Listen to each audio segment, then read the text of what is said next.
Hey, folks, welcome back. This is Kernels Best. I am Garrett Daly with my wonderful co host, Bill Bergman. Say hi, Bill. Hello.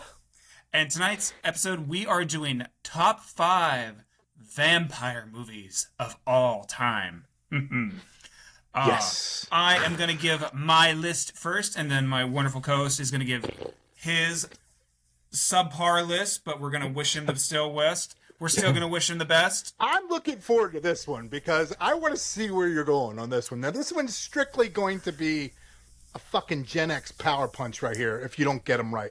I Oh, can tell you that oh, right oh, now. you just wait, If you go Mr. that Old millennial Timer bullshit, Boomer. you go Great. that millennial bullshit, we'll see. All right. You know, you're the silent generation. Be quiet. Anyway. Shit. I hear you, bitch. All right. Here we go. I am going to start off with my number five pick, folks, and that is 1992's Francis Ford Coppola's Bram Stoker's Dracula.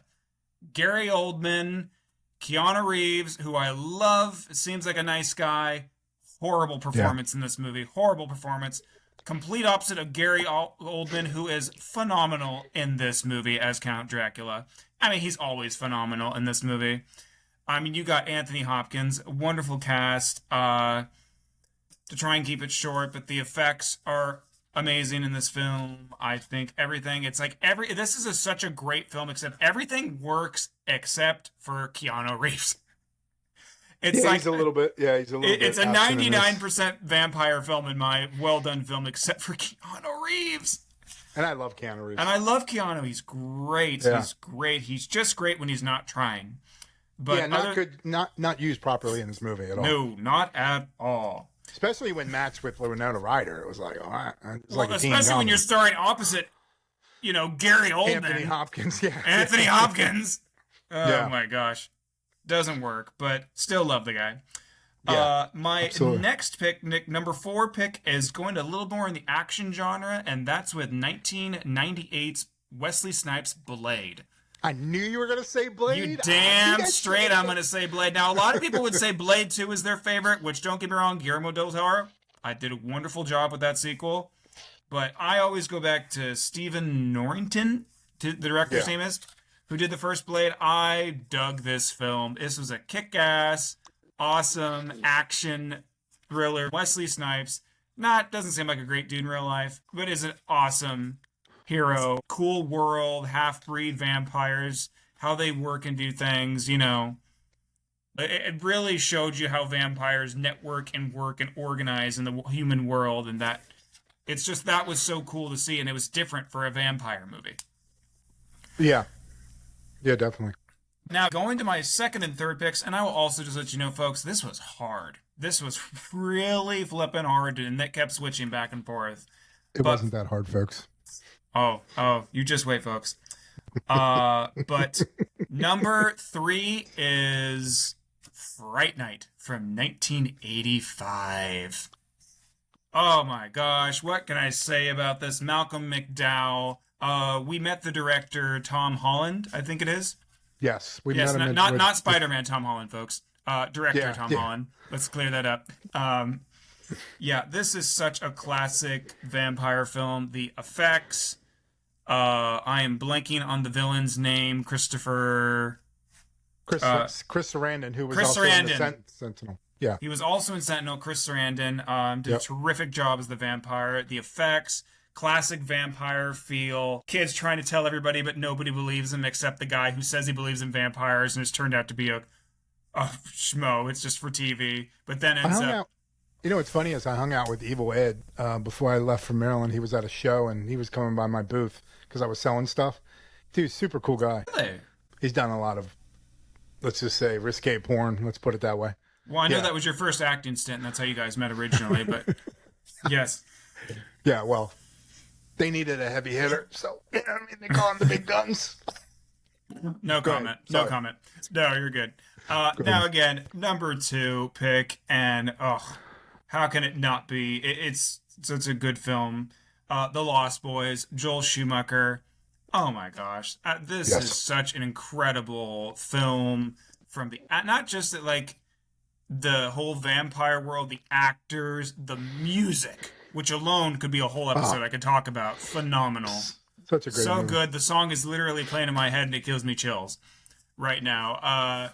Again, similar situation. Classic moves to a small town feel. And of course, what happens to be there but vampires and a guy and all this and it's so good. If you haven't seen it, I don't want to go any more too into it, but it's a well done vampire film. It's a great film, vampire film. It is. It's one of the best. Yes. But definitely one of the best, but for me, it's just not, it's quite up there, but not the best. And number one for me is Interview with the Vampire. Tom Cruise, Brad Pitt. I love this film. I know Bill's thinking so much right here. No, folks. One of my favorite Tom Cruise performance, actually, the few times he actually plays a villain and does a great job. You don't see it too often, Tom. You gotta play a villain more. No, when I first saw this film, I was just dug the whole thing of it. Like, the vampire going through the history. It really just, it indulged into the mindset of actually made you think about what it would feel like to be a vampire. And going through that time period, seeing people you love, and you just keep going.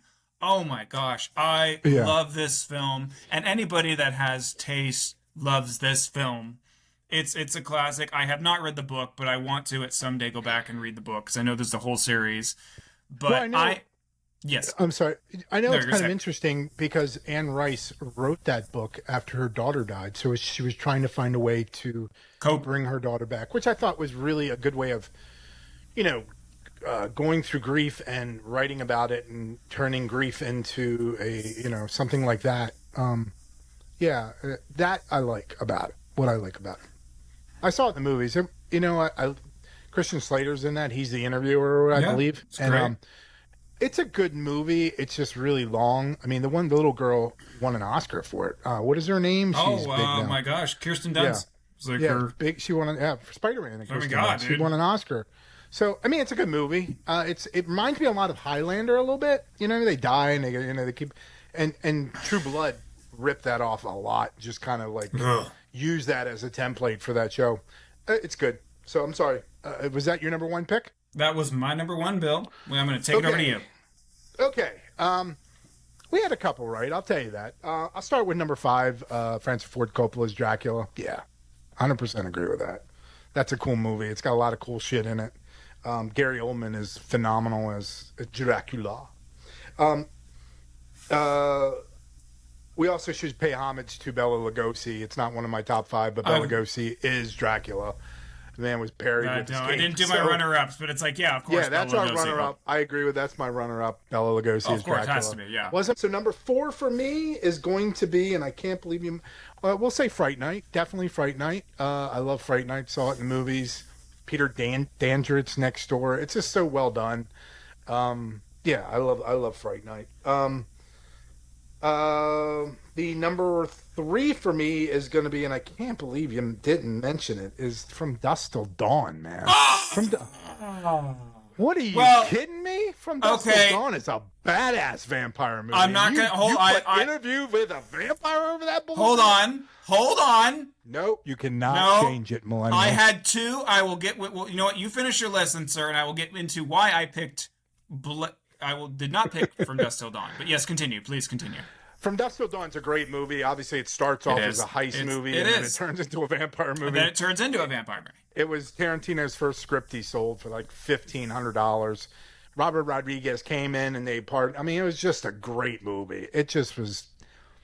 The soundtrack to that is awesome. It's got some cool shits, cool quotes. Great movie. What are we at? Number 2, right? Number 2. Number 2. Lost Boys, yes. How can you not say Lost Boys? I mean, Lost Boys, I agree with you. The soundtrack is amazing. The cast is amazing. There's some things I wish they could have did differently, but it was really a well-done movie, right? Even tying the grandfather in at the end. It was great. He's great movie. Corey Haim is phenomenal in that. And, man, it just shows you how much of a talent he was with, in that movie. But my number one movie of all time, vampire movie that you did not mention, and that bothers me. This movie had a scene in it that sticks with me to this day, and it has to be number one for vampire, and that is Salem's Lot. Salem's Lot came out. Yeah, another millennial. See, they don't know shit. No, hold on. Wait, finish your point. Sorry, we're getting into this. So I'm just kidding. No. So this movie was a TV movie. It was a miniseries, then it was a miniseries. It was 2 shows. It was what they call a miniseries. So it was back to back every weekend. You get a new one. So it was like 3.5 hours long. So they made a miniseries, and then this scene with him scratching at the window, man, that scares me to this day. Even though I know how it's done now, I could see the trick and all that stuff. Amazing. Salem's Lot is great. It is great. Nothing what they remakes could do it any justice. Oh, hell no. No, you can't. And then my runner-up has got to be, like I said, we said Bela Lugosi as Dracula. But we got to mention Vampire's Kiss. Even though I've never seen the movie with Nicolas Cage, the dude ate a cockroach in that movie. For real. So it's got to be a runner-up. I never watched it because I'm like... I love how we're all tying these episodes to cockroaches tonight. I love it. It's great. Yeah, I know. This is a cockroach episode when we talk about... Yeah. And then also, one thing we're not mentioning, I got to pay homage to Near Dark. Near Dark is a great movie, too, man. Ooh, that's Vampire good. Flick That's a good one. Bill Paxton. Yeah.